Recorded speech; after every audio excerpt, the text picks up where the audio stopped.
Making that Five Nights at Freddy's video was so much fun. I didn't expect video editing to be this creatively satisfying. I might as well quit on ahead though. I mean, it's not like I'm gonna get popular or anything. What the? Oh, what am I getting myself into?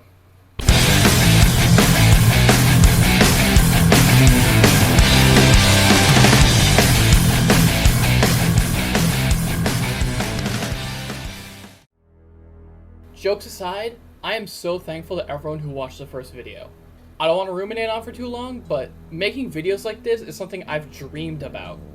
Anyways, my last video was about redesigning logos, but the Five Nights at Freddy's franchise is a lot more well known for the character designs. The strong character designs of these games were no doubt the strongest part and what led them down to the path of success. And merchandise. And clearly the fandom knows this. Making redesigns of the characters is about as integral as any other type of fan art. Off the top of my head, there are the FNAF Plus designs that Fiznom did, the VHS models by Baddington. Those ones are great because they have the face meets, an integral part of why the original Rockafire Explosion animatronics were so terrifying. And, well, I also made my own redesigns too. You might have seen them if you watched my last video, but I'll go into them a little bit here too. So these are some old redesigns of mine. I made them on a Halloween long past, but their basic idea is that, hey, the Five Nights at Freddy's cast is based on the old Chuck E. Cheese designs, but, you know, Chuck E. Cheese has modernized. I think around, like, what was it, 1998, they changed their aesthetic. They, you know, redesigned their characters from being, like, showman-y kind of, this kind of fancy top hat clad, showman-y kind of look, to, you know, more, like, hip 90s feel. Hey, you know, we're chill, we're bro, we're all these cool 90s things. And I thought, hey, wouldn't it be funny if the Five Nights at Freddy's cast was also redesigned like that? So let's briefly talk about them individually. Now, Freddy, as the main character, is the one I spent the most time designing. He's the most based on Chuck E. Cheese directly. Specifically the design he got in this 90s to early 2000s era. The Chuck E. Cheese fandom calls that Avenger Chuck, so I guess this would be Avenger Freddy by that definition. But yeah, this Freddy, he has a backwards cap, he's got this puffy vest, and his shirt and pants they have the same texture as like an arcade floor where you get all got the confetti on them. Bonnie, I gave Bonnie hair to make him look more like Mr. Munch, but other than that, he's not really, he's more based on like cartoon characters of around the same time, like Cartoon Network, Nickelodeon stuff. Weirdly enough, he kind of reminds me of like a Fat Albert in the Cosby Kids character for some reason. That wasn't my intention, I was just more trying to make him a generic late 90s to early 2000s cartoon character. Chica, I had no idea what to do with Chica, so I made her a gamer girl, but like, gamer girl in terms of what the early 2000s thought gamer girls were.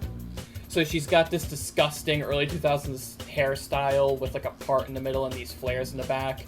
She's got a headset on, and while she isn't wearing a bib, I wanted to continue the tradition of Chica having Let's something written on her. So I have Let's Play here because she's a gamer. And the cupcake she's holding is based on one of those LED lights of an 8-bit character that were really popular around this time. Now, Foxy, I think I'm the most proud of him from a conceptual level because I thought of the idea of, well, hey, pirates weren't really cool around the 90s to 2000s. I mean, you know, Pirates of the Caribbean would make them popular again, but that wasn't until later.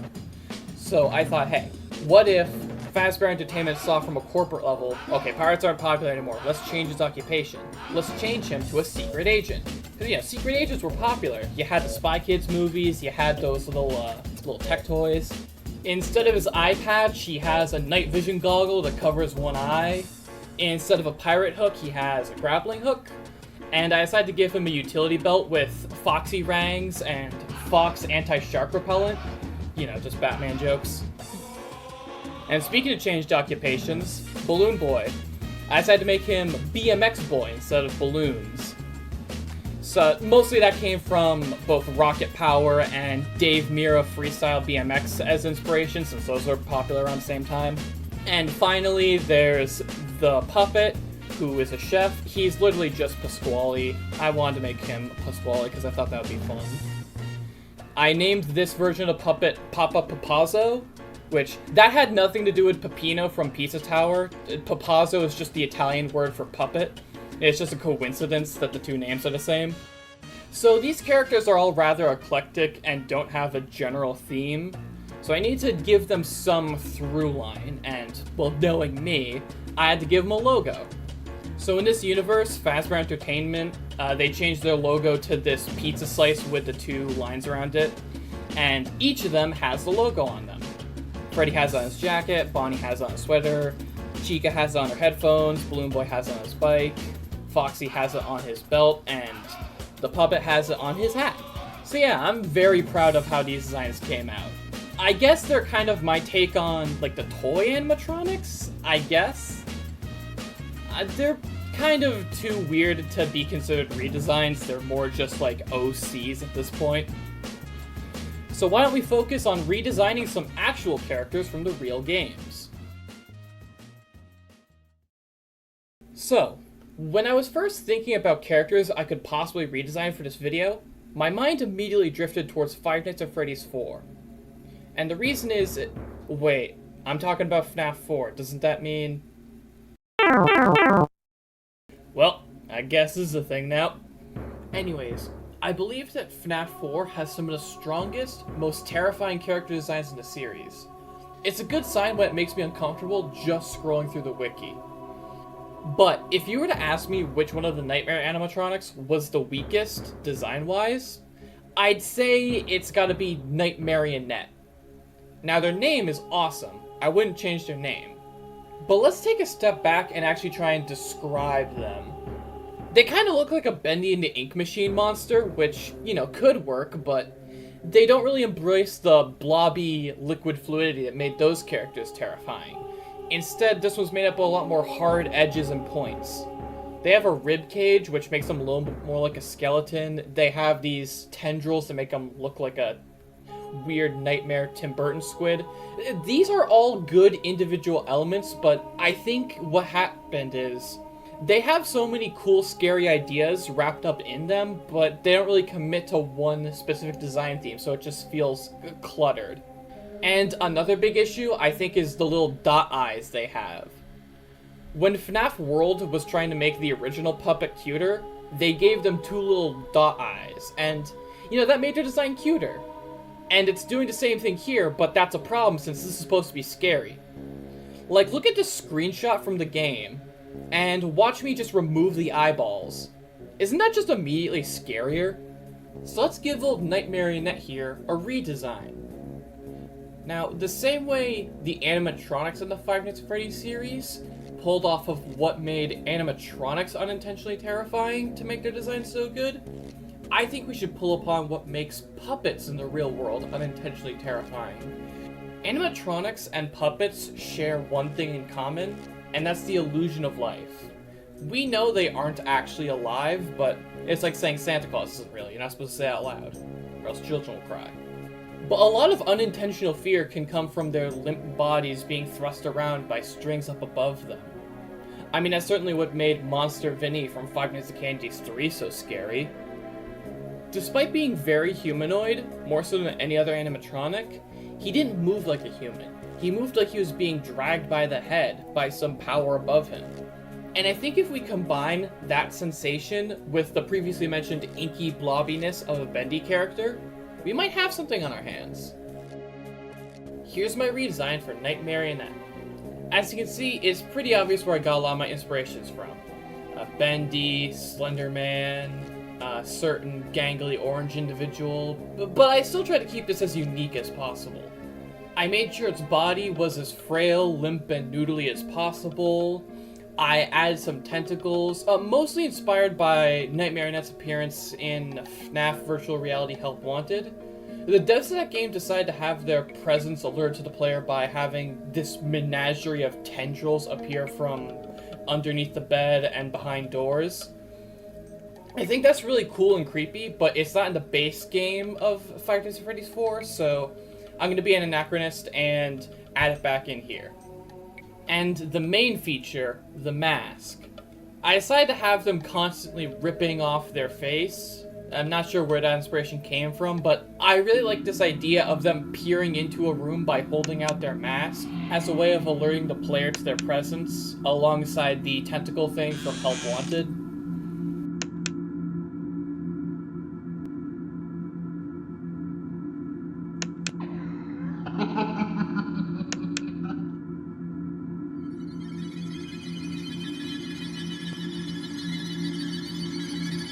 Just kidding.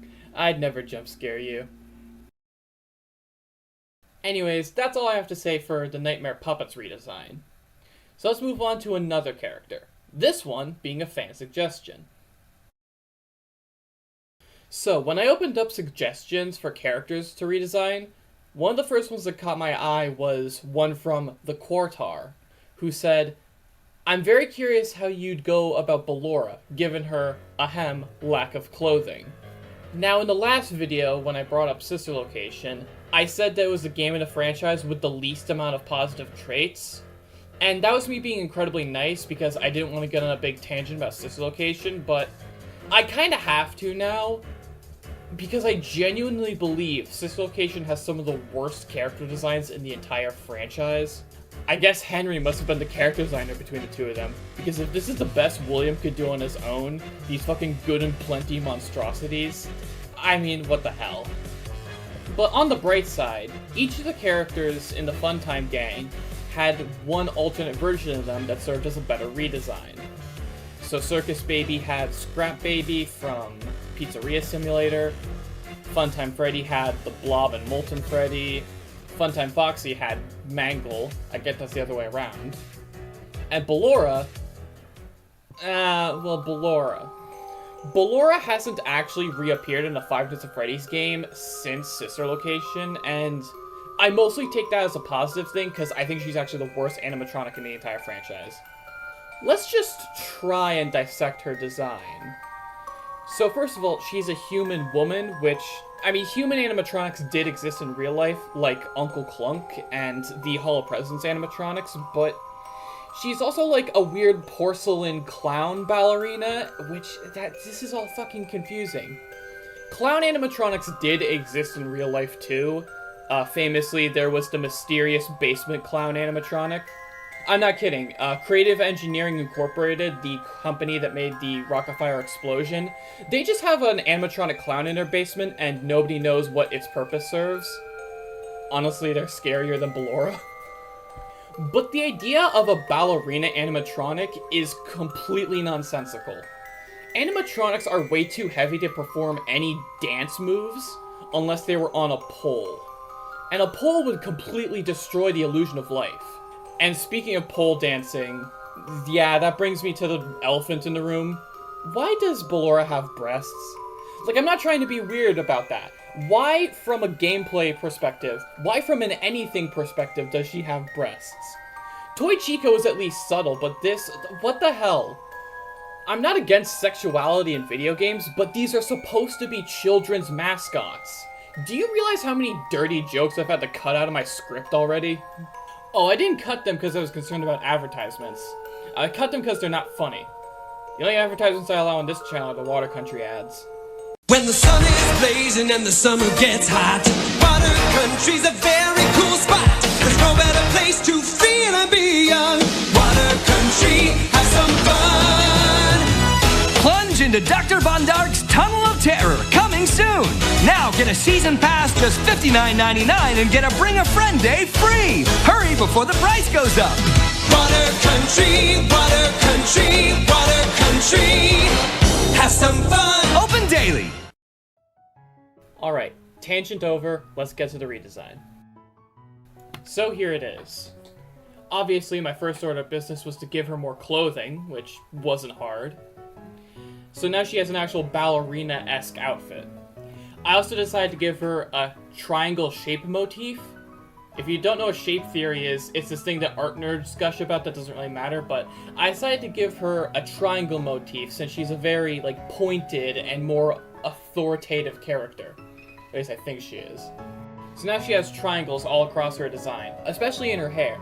Actually, in her hair, if you take a close look, you can see that by the way I've styled it, it actually kind of looks like a heart if you turn it upside down. And I thought that was cute. Other than that, I decided to give her armbands.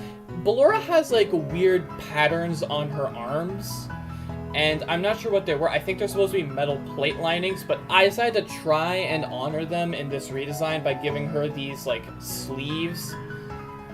I made her tutu a lot larger as well. That's one of the things I didn't mention. Her tutu doesn't really cover much initially, so I changed that.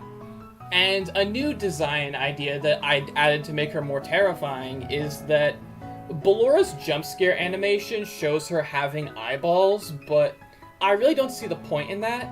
She's supposed to be blind as a character, so I decided, hey, what if she just didn't have eyes?